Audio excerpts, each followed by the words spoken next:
नमस्कार, मैं हूं अर्जिता और इंडिया पब्लिक खबर में वक्त है स्पेशल बुलेटिन का, जिसमें हम आपको बताते हैं देश और दुनिया की तमाम बड़ी खबरें विस्तार से। तो चलिए नजर डालते हैं इस वक्त की देश और दुनिया की बड़ी खबरों पर।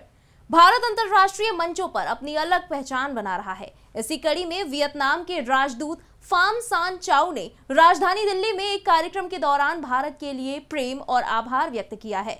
उन्होंने भारत की एकता और अखंडता की सराहना करते हुए कहा कि मुझे लगता है कि भारत एक शानदार देश है। ये कहना बिल्कुल गलत नहीं होगा कि पूरी दुनिया दो हिस्सों में बटी हुई है, जहां केवल एक ओर भारत जबकि दूसरी ओर पूरी दुनिया है।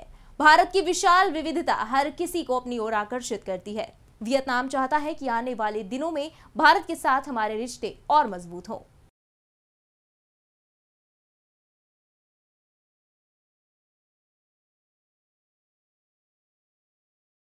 वहीं जम्मू कश्मीर में चुनाव से पहले कांग्रेस के वरिष्ठ नेता गुलाम नबी आजाद ने पार्टी से इस्तीफा दे दिया है, जिसे कांग्रेस के सबसे बड़े झटके के तौर पर देखा जा रहा है।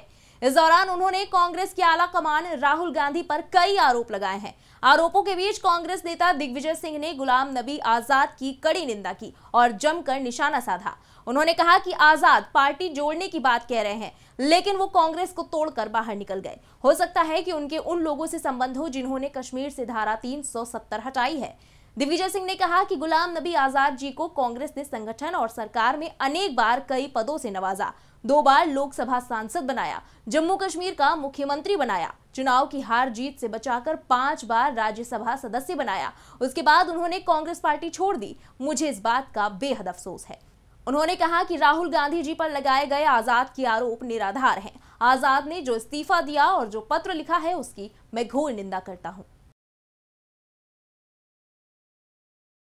दूसरी तरफ रक्षा मंत्री राजनाथ सिंह अपने संसदीय क्षेत्र लखनऊ के 3 दिवसीय दौरे पर हैं। वहीं दौरे के दूसरे दिन राजधानी में आयोजित एक कार्यक्रम को संबोधित करते हुए कि पिछले 8 सालों में भारत को लेकर दुनिया के दूसरे देशों की सोच बदली है, हमारी प्रतिष्ठा और विश्वसनीयता बढ़ी है। मैं अलग अलग देशों की यात्रा पर जाता हूं और लोगों से बात करता हूं। मैं महसूस करता हूं कि अब भारत को लेकर विश्व की सोच बदल रही है।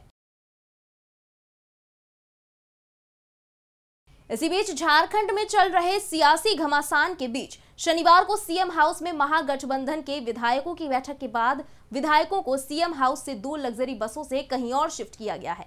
बताया जा रहा है कि बसों में कांग्रेस और झारखंड मुक्ति मोर्चा के विधायक सवार थे। विधायकों की बसों को पुलिस सुरक्षा दी गई। यही नहीं, सीएम हेमंत सोरेन भी बसों के पीछे चल रहे थे। विधायकों को खूंटी के लतरातू ले जाने की सूचना है। इसके साथ ही सीएम हाउस की सुरक्षा भी बढ़ा दी गई है। इस वक्त राजधानी की राज्य सरकार और केंद्र सरकार में ठनी हुई है, जहां बीते 19 अगस्त को आप पार्टी के नेता मनीष सिसोदिया के घर पर आबकारी नीति में हुए भ्रष्टाचार को लेकर सीबीआई ने छापेमारी की थी। वहीं आज आपने बीजेपी की इस छापेमारी के विरोध में प्रदर्शन किया है। गौरतलब है कि आम आदमी पार्टी लगातार ये आरोप लगा रही है कि बीजेपी उनकी सरकार गिराने की कोशिश कर रही है। बढ़ते हैं अगली खबर की तरफ, जहां नोएडा स्थित सुपरटेक ट्विन टावर को गिराने को लेकर अब कोई संशय नजर नहीं आ रहा। अब 28 अगस्त की दोपहर 2:30 बजे ट्विन टावर को गिराया जाएगा। वहीं ट्विन टावर के गिराए जाने से पहले कई तरह की अफवाहों के बीच नोएडा के बीजेपी विधायक पंकज सिंह ने ट्विन टावर का दौरा किया, साथ ही वहां मौजूद टीमों से पूरी जानकारी ली। इस मौके पर उन्होंने कहा कि लोगों को किसी भी तरह की कोई परेशानी नहीं होने दी जाएगी। प्रशासन द्वारा पूरी तैयारी कर ली गई है।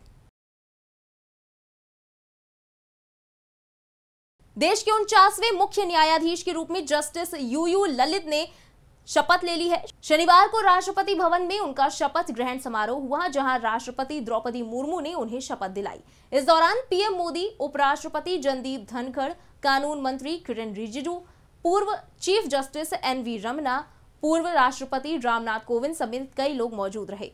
गौरतलब है कि संविधान के अनुसार सर्वोच्च न्यायालय के न्यायाधीश 65 वर्ष की आयु में सेवानिवृत्त हो जाते हैं। इस तरह से न्यायमूर्ति ललित का कार्यकाल 3 महीने से भी कम का होगा। वो नवंबर में 65 साल के हो जाएंगे। उनका कार्यकाल 8 नवंबर तक का होगा।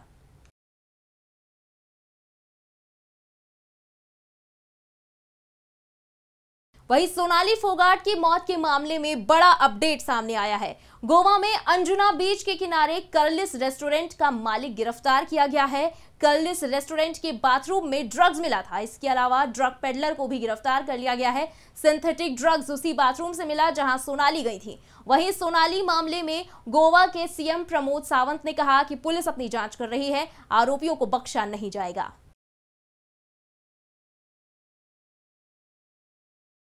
उधर मध्य प्रदेश के मुख्यमंत्री शिवराज सिंह चौहान अपनी पत्नी के साथ मिर्जापुर स्थित मां विंध्यवासिनी के दरबार पहुंचे, जहां उन्होंने विधिवत तरीके से मां की पूजा अर्चना की। इस दौरान उन्होंने मीडिया से मुखातिब होते हुए कहा कि मैं पहली बार मां के दरबार आया हूं। कई लोगों से मां की महिमा के बारे में सुना है, आखिरकार भगवान की कृपा से मैं यहां आ गया। माता से प्रार्थना करता हूं कि हर किसी के ऊपर मां विंध्यवासिनी की कृपा बनी रहे।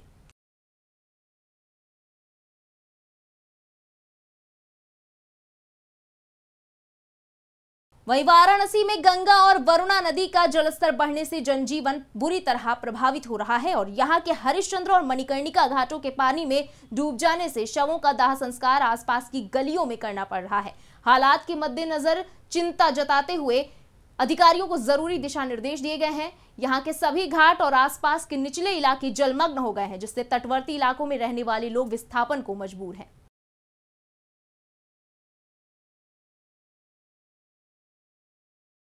इसी के साथ देश और दुनिया की बड़ी खबरों में फिलहाल इतना ही, लेकिन खबरों का सिलसिला भी जारी है, इसलिए सब्सक्राइब करें इंडिया पब्लिक खबर के YouTube चैनल को और बेल आइकन दबाना बिल्कुल ना भूलें।